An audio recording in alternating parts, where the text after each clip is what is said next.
C'était M. Letourneau qui a démissionné et c'était l'autre candidat péquiste. Bon, Maurice Clermont, qui est réélu dans Mille-Îles, l'une des 5 circonscriptions de l'île de Laval, l'île Jésus, et dans l'Assomption.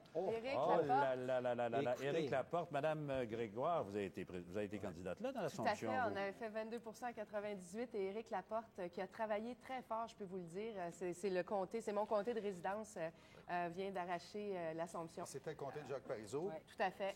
Qui avait été remplacé par son attaché politique. Mais il y avait eu une période libérale entre les deux.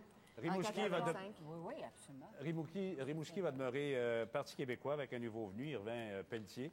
Je suis péquiste depuis un certain temps, depuis un bon bout de temps. Alors, Marie-Josée, où est-ce qu'on va? On s'en va dans Crémazie, Bernard, où la lutte est toujours chaude entre Michel Lamquinty et Lisette Lapointe. 72 voix à peine de différence pour le moment.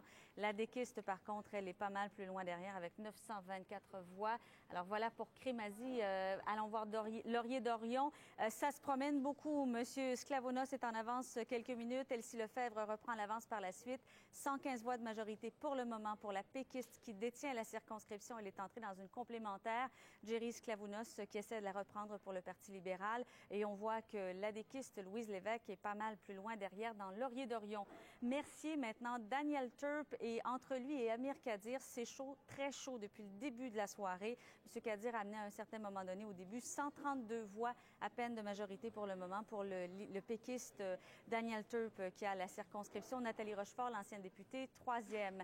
Verdun, Henri-François Gontrin qui a 38 voix d'avance devant le péquiste Richard Langlais et l'adéquiste Sylvie Tremblay. Alors voilà pour Verdun, M. Gautrin, qui pour le moment est en avance. Dans Sherbrooke, Jean Charest, toujours deuxième place. Et c'est le péquiste Claude Fort qui a 226 voix d'avance. L'adéquiste Michel Dumont est plus loin derrière. M. Charest qui a été en deuxième place depuis un certain temps. Il y a maintenant, si je calcule bien, le quart des bureaux de scrutin qui ont été décomptés, qui ont été dévoilés à ce moment-ci. Donc, M. Charest qui est toujours en deuxième place dans Sherbrooke. Allons voir Kamouraska-Témiscouata, Claude Béchard qui reste en deuxième place. La déquiste Gérald Beaulieu a pour le moment 347 voix d'avance avec presque la moitié des bureaux de scrutin dévoilés dans Kamouraska-Témiscouata. Alors, le candidat de l'EDQ est l'ancien président de la Chambre de commerce de l'Apocatière. Il est toujours en avance. Dans Drummond, Sébastien Schneeberger qui est en avance de 258 voix sur le péquiste, le député sortant Normand Jutras. Drummond, alors la Montérégie qui montre définitivement que l'ADQ est en avance dans plusieurs circonscriptions. Mais là, on s'en va à Mauricie, Nicolas Yamaska, Éric Dorion, 979 voix d'avance sur le péquiste Donald Martel. C'est ce candidat qui a un passé judiciaire, mais Mario Dumont disait des comme ça, j'en voudrais encore d'autres. Est-ce qu'il va être élu ce soir? On va le voir. Dans Rousseau, François Legault, 26 voix d'avance. Le député péquiste qui, pour le moment, s'accroche. Son plus proche candidat adversaire, c'est l'adéquiste Jean-Pierre Parot. Alors, à peine 26 voix entre les deux candidats dans Rousseau. Alors, voici la situation à l'heure actuelle. 31 élus chez les libéraux, 15 en tête, possibilité de 46. Ils ont repris la tête. L'ADQ, deuxième, 23 élus, 22 en tête, 45 total, 18 du Parti québécois élus. Une possibilité de 34. En termes de suffrage, seulement 600 000 voix accordées jusqu'à maintenant à l'ADQ. Ce sont les libéraux qui en ont le plus à 31,4 32,1 je m'excuse, et suivi du Parti québécois avec l'ADQ, c'est-à-dire, oui, je m'excuse, de 32 Regardez la croissance. Ils avaient 18 des voix, Bernard. C'est 13 de plus. Ouais, 13 de plus. Et les libéraux en perdent 13 et le Parti québécois en perd 3,9. Et qu'on regarde Québec solidaire qui en prend 2,2 plus 3 points du côté du Parti vert. Alors, on fait les calculs, ça va très bien. Dans Saint-Maurice, c'est un gain de l'ADQ aux dépens du Parti québécois. Robert Deschamps, donc dans cette circonscription qui a été longtemps péquiste. Et dans Bellechasse, c'est un gain également. Jean Domingue de l'ADQ, dans Bellechasse, qui était là. Président de l'Assemblée nationale. Non, Bellechasse, c'est Mme Beausud. C'est dans Beausud, oui. C'est dans Beau-Sud, Attends, la Bellechasse, vice-présidente. je vais te Bellechasse qui était là dans Bellechasse? Non, c'est Dominique Vien. C'est Dominique Vien qui était là. Qui avait été élu aux dernières élections. Bon, alors évidemment, les libéraux doivent avoir des sueurs froides. José Thibault est avec le président du Parti libéral du Québec, M. Marc-André Blanchard. Ben oui, on va lui demander d'ailleurs, Bernard, est-ce que M. Blanchard a des sueurs froides en regardant ce qui se passe ce soir? Écoutez, j'ai dit qu'à chaque élection, il y a un gros... Vous savez, on est stressé, on a des craintes, mais écoutez, oui, c'est évident là, de constater. Il y a un message que les Québécois ont envoyé avec cette élection-ci. Je pense que M. Charest dirigera le prochain gouvernement, un gouvernement qui, de toute évidence, sera minoritaire. Mais je pense que ça correspond aussi aux souhaits des Québécois. C'est assez particulier pendant la campagne. On voyait clairement que les gens faisaient confiance à M. Charest comme premier ministre, comme chef d'État. Et c'est peut-être un peu là, ce qu'on voit comme scénario possible. Est-ce que vous voyez aussi la polarisation du vote entre deux grands secteurs du Québec, en fait, la région de Québec, entre autres, et vient de passer à la DQ, et certaines régions aussi, alors qu'à Montréal, vous faites réélire plusieurs de vos députés? C'est évident, quand on voit les résultats, qu'il y a des courses à 3 dans plusieurs régions qui vont nous causer des surprises jusqu'à la fin de la soirée, vraisemblablement, mais aussi dans la région de Montréal, où le vote est resté très traditionnel, fidèle au Parti libéral et fidèle au Parti québécois dans les régions où c'était le Parti québécois qui était prédominant. Alors, ça fait un peu... Il va falloir analyser ça. Il y a un message clair de certaines régions et de certaines régions autour de Montréal aussi. Puis on a hâte de savoir ce qui va se passer avec M. Charest, évidemment. On ne sait pas encore qu'est-ce qui va se passer, mais vous m'avez dit qu'on aurait tort de le prendre pour battu. On va te laisser là-dessus. Merci beaucoup. C'est moi qui vous remercie. Bon, bien, 30 jours de l'air pour le moment, mais c'est encore très tôt, là, 59. Comme disait tantôt Marie-Josée, c'est le quart des boîtes de scrutin. Dans Masquinongé, c'est un gain également, Jean Danfous, aux dépens du Parti libéral. Il faut dire que M. Picotte était député libéral de cette circonscription qui est passé à l'ADQ. Et je pense qu'il y a une influence certaine. Il était président de l'ADQ pendant un certain temps. Et c'est prêt de... Et le candidat du Parti québécois avait été député, Rémi Desilets, avait été battu par un libéral. Et là, maintenant, il tentait à nouveau sa chance. Ils vont Picotte. C'est une institution dans Masquinongé. Alors, c'est donc. lui qui est derrière, alors on n'est pas surpris. Bon, alors, M. Marc-André Blanchard disait tantôt ben oui, je pense qu'il y a un message qui est envoyé. Ah, on me dit que M. Taillon est avec nous. On peut aller le joindre. M. Taillon, bonsoir. Bonsoir, M. Durham. Bon, d'abord, félicitations, M. le député de Chauveau. Merci beaucoup. Vous Alors, êtes très gentil. Ça vous fait drôle? Ça vous fait drôle? Ben, ça fait plaisir. Je pense qu'il faut remercier nos électeurs de nous faire confiance et on va essayer de relever ce défi-là. Très honnêtement, est-ce que vous attendiez à une poussée semblable? Très, très honnêtement. Très honnêtement, j'avais dit à mon épouse, c'est autour de 40 comtés qu'on va aller chercher.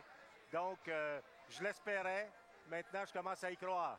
Vous étiez convaincu que vous alliez autour du 42? Ben, je ne vous dirais pas, M. Durham, convaincu, mais j'avais une bonne appréhension que ça allait dans ce sens-là. Je le sentais sur le terrain. Le vent, le ras-le-bol des vieux partis était assez clair. Les gens nous disaient, on veut du changement. On veut avoir un programme différent et ça se traduit dans un vote puis dans un nombre de comtés qui est ce qu'on voit à l'écran. Alors, comment vous jugez le Québec? La dynamique est tout à fait différente maintenant, c'est bien évident. Absolument. Ce qui est intéressant, c'est de voir que la capitale nationale donne une impulsion. Il y a aussi les régions autour de Montréal qui vont probablement nous élire plusieurs députés. Donc ça, c'est un bon signe. Il restera dans l'avenir à travailler Montréal et de voir quel type de rôle on aura globalement. Est-ce qu'on sera l'opposition officielle ou le gouvernement? Je pense que là, il faut attendre de voir le résultat final de la campagne. Mais voyez-vous quand même des rajustements à faire? Je pense à un programme, par exemple. Il a été très critiqué, votre programme. Peut-être y mettre un peu plus de... Est-ce que c'est un contenu que vous devrez solidifier ou quoi? Il y a plein des choses que vous devrez préciser, là, parce que vous devenez un joueur extrêmement important, là. Absolument. Écoutez, je pense qu'on a un excellent programme, des mesures taillées bien clairement pour la classe moyenne. Il n'y a pas grand-chose à rajuster dans le programme. Il y a maintenant à le rendre faisable, à le matérialiser en actions concrètes. Et moi, je n'ai pas d'inquiétude là-dessus. Vous avez vu, nous avons présenté un cadre financier équilibré, contrairement à nos adversaires. Donc, moi, je n'ai pas d'inquiétude, M. Durham. Bon, bien écoutez, l'ADQ, de toute façon, je vous le rappelle, là, il y a dans 41 circonscriptions sur 82 qui ont, qui ont voté oui au dernier référendum et 5 sur 43 circonscriptions qui ont voté non. Ça, il faudra revenir là-dessus. Je vous remercie beaucoup, M. Taillon, et félicitations encore une fois. Merci. Bonne fin de soirée. Merci beaucoup. Au revoir. Bonsoir. Bien, des résultats ou des élus. Vous voyez, dans Drummond, alors, M. Schneeberger, c'est un gain aux dépens du Parti libéral, québécois, c'est ça. M. Steenbergen, il a fait partie de l'équipe de ski, je pense, de la Suisse à l'époque, dans la relève, dans l'apport. Nicole Ménard, recrue de Jean Charest, vice-présidente de la Banque de Montréal, qui remplace M. Audet. Et dans Nicolas Yamaska, alors ce fameux candidat très courageux. Oui, mais Éric Dorion, c'est lui qui avait dit, le casier, là, qui a dit, et depuis, c'est tout à son honneur, qui a mis sur pied un centre de rétablissement. Trois centres maintenant d'établissement pour les gens en toxicomanie. Un gars qui s'est remis sur ses rails. Lui, hein? Probablement, oui, probablement, il travaillait avec C'était le comté du WIP du Parti québécois, Michel Morin. Là. Oui, alors, tout à fait. Bon, écoutez, on va aller avec ce 27e élu pour l'ADQ. Marie-Josée, où est-ce qu'on va? Allons jeter un coup d'œil, si vous le voulez. Je pense qu'on va aller voir Fabre dans le coin de Laval. Ben oui, Michel Courchaine, ministre de l'Emploi et de la Solidarité sociale, qui est en deuxième place, 84 voix derrière l'ADQ. Le Parti québécois qui est moins dans la lutte dans Fabre, 82 bureaux scrutins sur 240. Vimont, Vincent Auclair, le député libéral, en avance de 137 voix sur François Gaudreau, l'ADQiste, qui a déjà été député de cette circonscription-là dans une complémentaire. Mais M. Gaudreau est en avance tout à l'heure. Ça bouge encore de ce côté-là. Le Parti québécois, par contre, est en troisième place depuis le début de la soirée. Laval-des-Rapides, le libéral Alain Paquet, qui maintient une avance de 283 voix comme député sortant.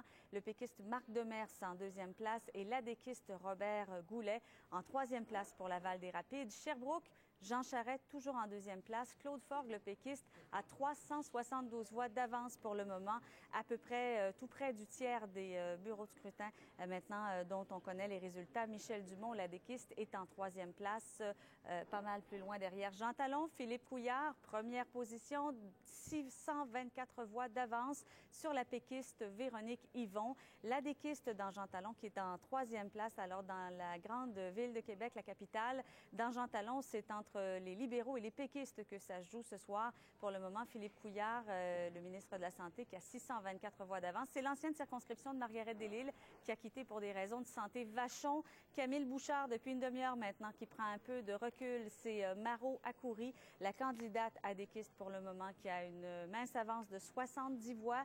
Brigitte Mercier, la libérale, est en troisième place, 60 bureaux de scrutin dans Vachon-Chambly. L'ADQiste Richard Merlini, 1035 voix d'avance. Ça commence à se détacher. Marc Tanguay est deuxième du Parti libéral. Bertrand Saint-Arnaud, le péquiste, est en troisième place. C'est un comté libéral laissé vacant par Diane Legault. Dans Châteauguay, toujours en Montérégie, l'ADQiste Chantal Marin qui prend l'avance avec 43 voix sur le ministre de l'Éducation, Jean-Marc Fournier, qui pour le moment est en deuxième place.